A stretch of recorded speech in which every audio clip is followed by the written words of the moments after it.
Present by SK studio Bhavani. एक गणपत बजाना काय को बनती कोनो छौरा डीजे बजावे आगे माई कोनो छौरा डीजे बजावे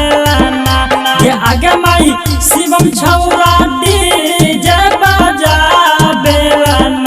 ये आगे माई रमिया छौरी कमर हिलावे ये आगे माई रमिया छौरी कमर हिलावे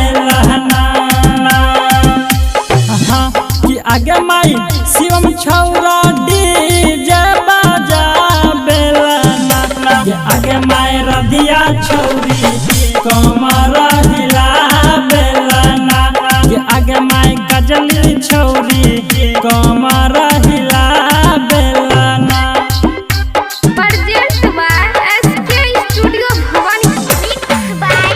डीजे आगे माई रमिया छौरी कमर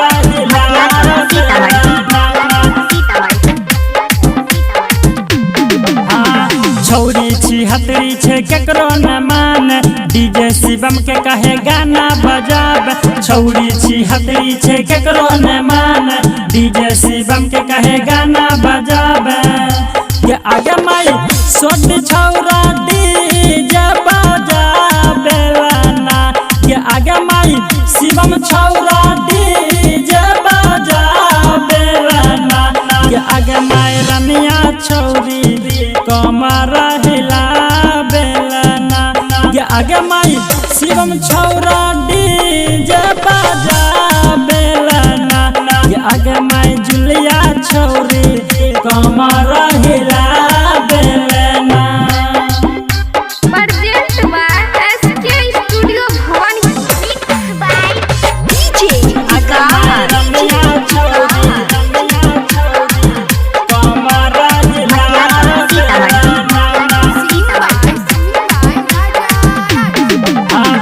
इने उना देखे छौरी लहंगा उठावे डीजे शिवम के कहे ले जा लटबार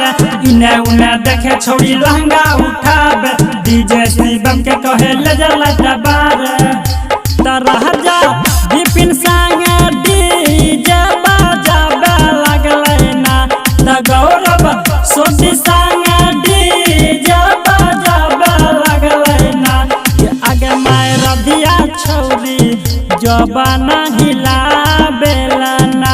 ये आगे माई बुझिया छौरी जबाना हिलावे ना